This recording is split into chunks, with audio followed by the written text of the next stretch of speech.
Welcome to the Authentic You podcast with Louis Bazan. After 25 years as an accountant and transitioning into property rental investment, I found my true passion, helping you discover your purpose, unlock your potential, and design the life of your dreams. This podcast is dedicated to empowering you with the tools and mindset needed to achieve freedom, purpose, and financial independence. Join me on this journey of personal growth, spiritual enhancement, and living an epic life. Let's dive in and create the life you were meant for.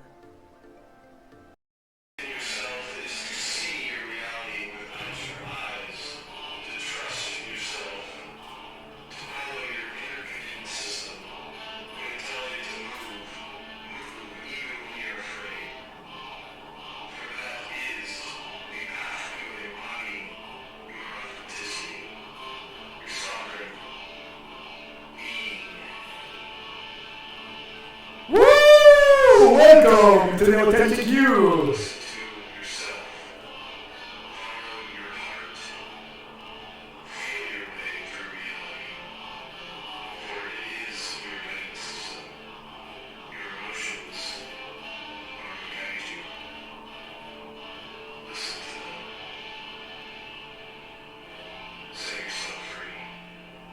Wow. Love it. That's a good intro. It's a very nice intro. How are you? Good afternoon. Good evening. Good evening. Good evening, Louis. Thank you for having me on the podcast. Thank you for having me on the podcast. I am my honor to have you here. Our Authentic You podcast. Today we have an interesting interview with someone that I've been doing events with him actually, and it's been going so good. So beautiful. And so beautiful, and it's something that we didn't plan. Yeah, and that's the best. That's where the magic is. I don't know, but I feel like this is the beginning of something definitely bigger than what we're doing. Yeah, for sure. Amazing. Thank you for being here. So this is Jaguahh. His real name is Trenton. Trenton, yes. Trenton, and it's my honor to have you in Authentic You. But this is about you, about the audience, about the people, to identify themselves and to be themselves, right? Absolutely, because yeah. in this world, with so many things happening this moment, people wants to be somebody else. People are watching too much social media. Too much is good to watch. Everything is there for a purpose. If too much entertainment is, like I said, addiction to distraction is the death of your creative production. Yeah. Well, it's like attention is the new currency. It's like, what are you putting your attention on? And if you're glued to your phone and watching all these things, it's programming you. It's distracting you from that inner wisdom. For the inner wisdom, for your inner that inner sacred silence that you can tap into and listen to your own story. Your own story. That's the one that we have to tell, and that's what you are here today, my friend, because you're very unique. I like your business card. I have this. Actually, he didn't give it to me today. This I have it since like a couple of months ago, and let me show it here because it's very pretty. Oh yeah. Maybe here. It was a veteran advocacy work in the community here. And yeah, and she made them, and it's like a baseball card. It's so fun. I love the way you look, because it's very. I just went back to the caveman, to that era. You know, it's very primal. Very primal. Very primal. Very that's a word. Primal, tribal. Primal, tribal look. Then that's the energy that I feel that I'm representing with my artistry. It's very raw and it's very primal.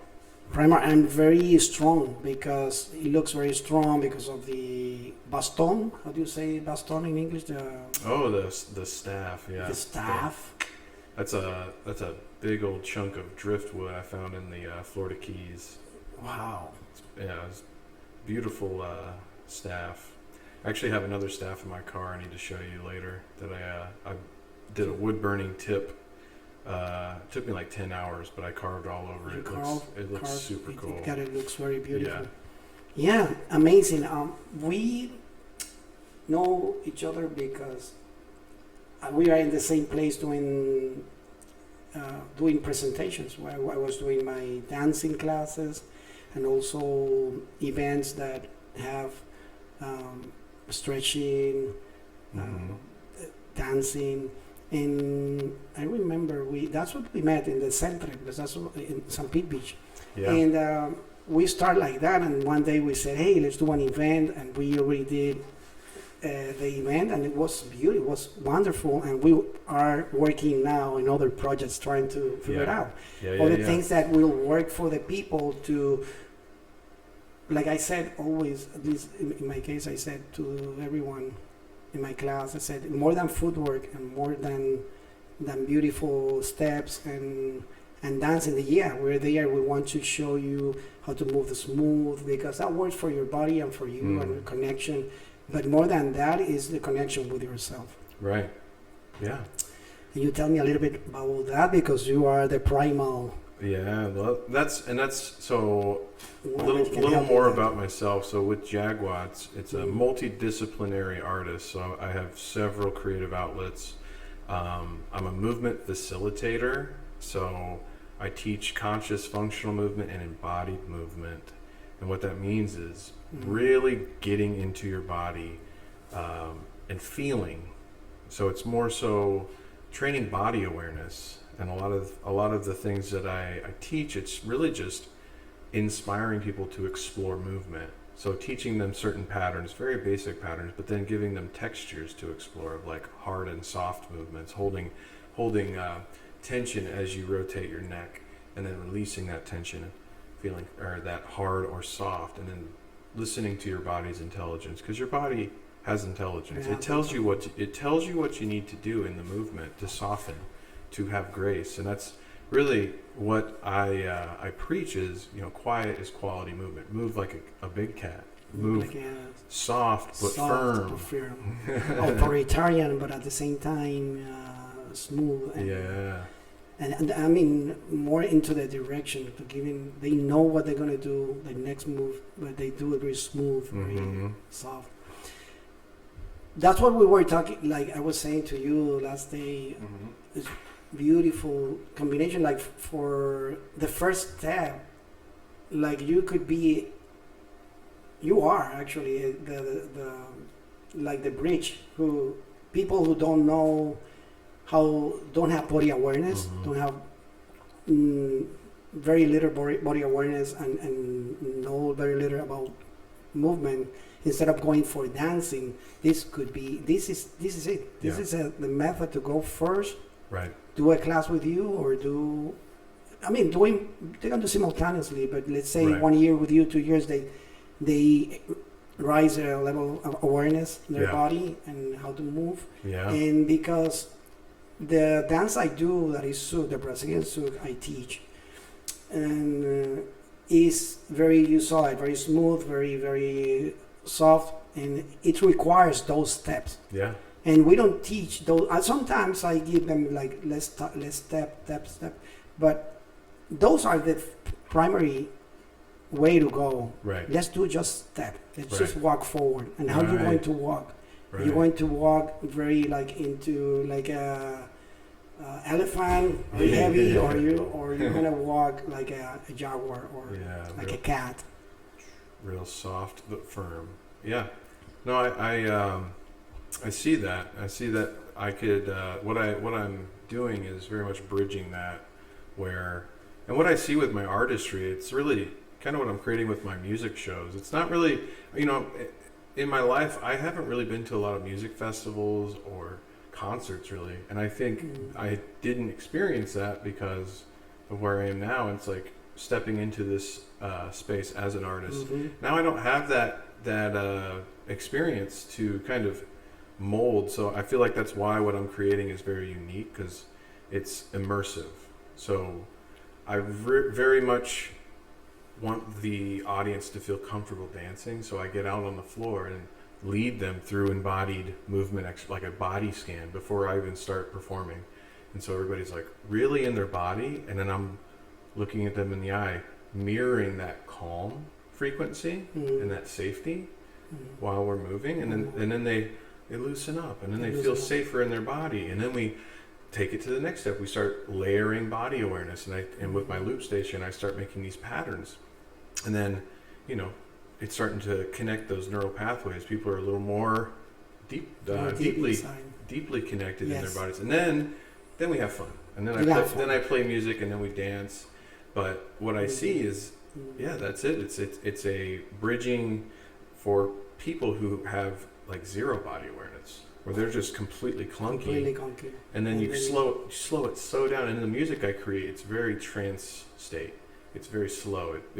I've even had reflections lately. People are like, man, this really makes me like slow down. I'm like, exactly. Mm-hmm. Slow down. And then we take those slow steps, heel, pad, toe, heel, pad, toe, and just work that. And then you download that, and then you add heel, pad, toe, hip. Beautiful. I love it. I'm going to stop for a moment because we have one camera that is silence. Okay. I am very surprised about. Let me just check something first before. Okay, it's recording. Very good. How do you? Because the day we did the event, of course, I already saw your creation. How do you create music? Mm-hmm. And I like your loop station. You call it? Yeah. Your loop station, because loop station give you, of course, like distortion and double void, things like that. Yes, and I love that. But it's not only about that. But you don't create things all in there. You create with your sound, and then you put in there. And I like when the people in the middle. You saw how everyone were dancing in Thrive. Oh yeah. And everyone together, and I like when you were presenting sounds at the same time. Whoa, whoa, whoa, whoa! Yeah, higher volume, it was lower. Encouraging you to move with the sound, and then when we connect, and then we're in that connected space, it's kind of like, yes. And then you become the guitar. The music, and then the guitar, same, the textures. So like whatever you're, the same thing. It was different sounds. Whatever you're beautiful. Whatever. To go into very inside of my inner self. I went very inside, and I was very happy and dancing in the flow. Yeah. Because the music took me there. Yeah. And I was going to ask you about that, because only with your sound, with your vocal varieties. Let's talk about, because so many things in there. Also the loop station, but your vocal varieties, your pitch, your tone, change of tone, the volume, sometimes higher, sometimes low, the speed. Yeah. And I don't remember what else, but there's so many other elements that I experienced that day. I said, oh my God, I remember tapping into different, look at this, look at that, boom, boom. Yeah. My question is, how do you go to that place of that creation? How do you go into that flow state, or how to do that? Complete surrender. I let whatever flows through me, and it's very. That's just. I have a composer mind, so I feel in the moment, and that's generally my goal whenever I'm playing, is to just create a new song every time, because I've found that I'm able to do that, and then the conscious thread of lyrics come out, whatever the space needs, and when I'm in that state. And it's also like the character, Jaguahh. It's my higher self. Like I'm remembering my, some past life, some ancient code in my DNA, because it's very much there. Wow. It's I spent a lot of my life exploring shamanism and like in my own way, and that's where I discovered a lot of movement things. That's where I discovered a lot of tonal range. Being able to throat sing, being able to, and that my vocal range, I know when I was in my early 20s, did a lot of karaoke, and I loved singing, and I would always sing like bands like Queen that have all this insane range. So I have the range, I have the throat singing, I've also have the softness, being able to just make. I'm just a very creative soul. I don't know how to explain it. You just surrender. When did you start it? Like you said, you started singing when you were in high school, or I would say. What did you saw like? Oh, I love this, or somebody introduced you to music. I've always been fascinated with music, but I never liked playing cover music. I always like exploring my own sounds. I'm very abstract in my product. You follow my page. It's spirals of words. It's abstract. It's genre bending. Like I don't play one genre. One day I'll play, death metal. And then the next day I'll play some like Pink Floyd-esque psychedelic rock. The next day I'll play some tribal jungle beats. That's all music. It's all over. But it's all creation. Yeah, and I just enjoy exploration. I don't really like to say like, oh, this is what I do. Because like tomorrow I'm going to do something else. But actually, now we're talking about that, like. For me, the same thing. I don't. Some people say, play this or do this or dance like this style or or this music, and I don't feel it. I don't feel I want to dance this way. Right. So I understand, the point of view of a dancer also, because I play guitar and I sing. Sometimes I'm not into singing. Rock music. I'm into more flamenco in my that style. But sometimes I'm more into Puerto Rican music. And I don't totally understand. Yeah. Totally got you. So yeah, it's good. Also, I think it would be good for your performance. Again, it's not about thinking about performing, because then you don't, like you said, it's about just surrender. You say performance, and I actually want to put that out there. It's really interesting. The reason that I perform is to exist, because that's who I am. And I've received a lot of feedback in my early stages of life of being a lot. Mm-hmm. But it's like I get to channel that energy into performing and like my art, because I am a lot, and I love that I'm a lot. Exactly, that's the way to go. And it's a very positive way to channel that. Ferocity. Powerful.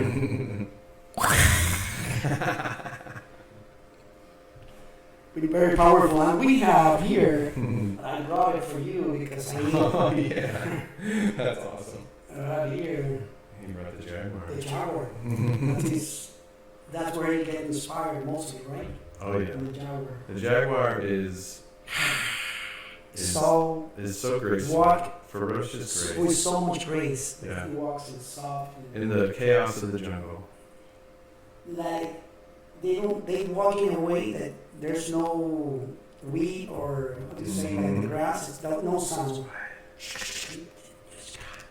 I don't know how they do it, but that's the way I want to dance. Mm-hmm. Very smooth and quiet.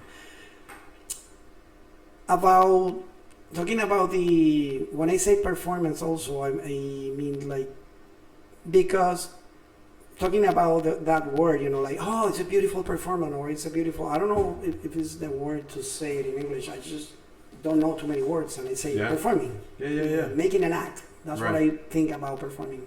Yeah. An act that is happening. Yeah. But I don't know if the real definition that I know. Well, if I'm wrong. Something that I like to, because you can make, that's the thing, you can make art anywhere. Like I dance at the laundromat. You can make life beautiful. Like your life can be my life is my art. It's not my music, it's not my dancing, it's not my videos, it's my life. I look for the beauty. And that's how I get through, that's how I get through every day. It's like I have built this life to be able to do that now. Mm-hmm. So it's like, I'm walking down the street, I'm doing something ridiculous, but I'm having a good time. It's written on. Oh, that's just that artist guy. Great. Exactly. I get to do that. Exactly. and I'm doing it. Amazing. Yes, and I think that the way I go to my flow state is when I am not thinking about me, I'm just thinking about what I want to do today, what I need, how I want to dance, or I want to play guitar, what music I want to play. I go for that melody, and I totally understand because that way is a way I can really like shine, or people can see wow, you did this, wow, it was amazing. What are you talking about? And I didn't notice because I am in my head, and I am in the things I love. Yeah. Like in the morning, because I am a very unstructured, you say, like not structured. I'm easily, how do you say that word in English? Scattered. Seattle? Like scattered? Scattered. Yeah. I'm very scattered. Okay. Because natural. Yeah. And I was trying to take that out from me for so long. As an accountant, I do this, do that, my family, my brothers, I do. And I was learning my example, and I see them, they are progressing. I need to progress, but I was pushing too hard and struggling too hard. And even today, that I have my daily structured plan, that you have to do this, I noticed that I'm not following that in the order. Yeah. I don't follow. I'm following my intuition, and it's getting better. Yeah. Like I'm supposed to wake up and like, okay, let's go stretching because I need stretch and I feel it.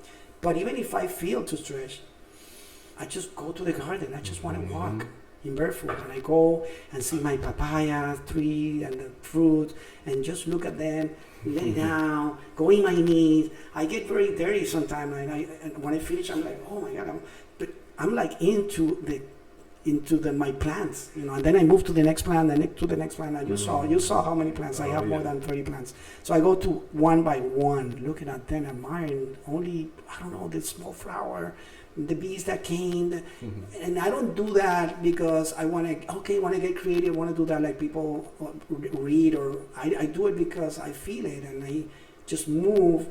But then, and then now it's now to stretch, and sometimes not even stretch, and I just move. Yeah. So I think that's a flow state. I found joy and found myself. Yeah. When I do that. That's beautiful. I don't know. Listening to your instincts. I think that's something that a lot of we were talking about. People aren't connected to their body, and that's where your instinct. That's that instinctual intelligence is in your body. Like listening to that gut, listening to that. To your guts. Listening to your emotions, and like when you're not in tune with your body, you're disconnected from your instincts. And something that I enjoy doing is testing my instincts. So like, as you know, I've had some bouts of homelessness in my life, and a lot of that's intentional to like make some discoveries. It's a very unconventional route, but it sharpened my instincts because there's times when I would be like, oh, recently even I won't use my GPS, and I'll end up there. It's very interesting. Wow. It's very much I need to be here, and then listening to your instincts, letting them guide you, and it's like it's something that I made a post recently about radical ownership of self, and I feel like when you are seeking the present moment, seeking embodiment in the present moment, and showing up for the moment, because life is the spiritual teacher. There's there's all these like cheat codes that you can receive down. You can take plant medicine, you can go meditate, but in reality, you have to navigate the jungle, and whatever's showing up to you, presenting to you in the jungle, is what you have to deal with. What you need to see or deal with, and like if it's not thinking about the trip of tomorrow, I'm gonna be like, because so show up now for whatever that is, and why not train some grace? You know what I mean? Like train grace, and I'm in traffic. Fuck. Yeah. No, I'm in traffic. Exactly. Okay, I'm gonna work on my patience. Great. When somebody cut you off, or you cut somebody, with intention, somebody yell at you. Hey, somebody gets angry. You can play with your tone. What are you gonna do? You can just match. Relax. Are you gonna match their tone and freak out, or are you gonna go, hey? Yes. Let's take a breath. Yes. Let's bring it down. Or not even responding because he's in the other side lane. Right. Yeah. Just not even responding, and just continue in your inner self. Right. And continue with the control. I think that's I discovered late in life, but I would say this, I've been reading a lot about, since 3 years ago, about mind control. Ooh. But not mind control, controlling people. Right. How to control my happiness. How to maintain my happiness. How to be myself. Control your own mind. My own mind. Okay. Like, I mean, not control. We are emotional human beings. We don't have, it's good to experience sadness. It's good to cry. Right. What I'm saying is that if you're emotional stable, why you allow someone that is not emotional stable is out there yelling or is passing a hard time, whatever it is, you're compassionate about that person and not getting into the same mood and do not match, like you said, the moment. Because I am in a very happy moment, this moment in my car, listening to this music or singing, inspired, thinking about what's going to happen today, tomorrow, this week. I'm so empowered. And then somebody yell at you and destroy your day. Right, yeah. And that's it. You'll spiral. Or you are able to be strong enough, like the monks do, and some people who meditate long hours and have control of their emotion. That's what I mean about that. Not about controlling your emotion at all, or controlling you. Yeah, I'm with you. I don't have control of you or nothing on the outside. I only have control of myself. Right. You only have control of how you respond to a situation. You can respond this way, infinite ways. So something we talked about, the other night when I ran into you was that assertive frequency, right? The eye contact. That's the Jaguahh frequency that I was telling you. Like you assert your will, you assert your calm, you assert your safety, you assert your grace into the other person, and then they match. And that's been for me. That's been exploration with, I free dive. I used to free dive a lot, and I would free dive on mushrooms with like wildlife, with sharks, with big, big creatures, and I would interact with them. And I remember getting that intuitive nudge to match their frequency, match that predatory frequency. With sharks. Okay. Amazing. We're creating a beautiful community, and this is happening just right before our eyes. Isn't it a beautiful ride? Amazing. I'm so grateful to be on this ride with you, my brother. Thank you. I'm glad you like it. Thank you for being here.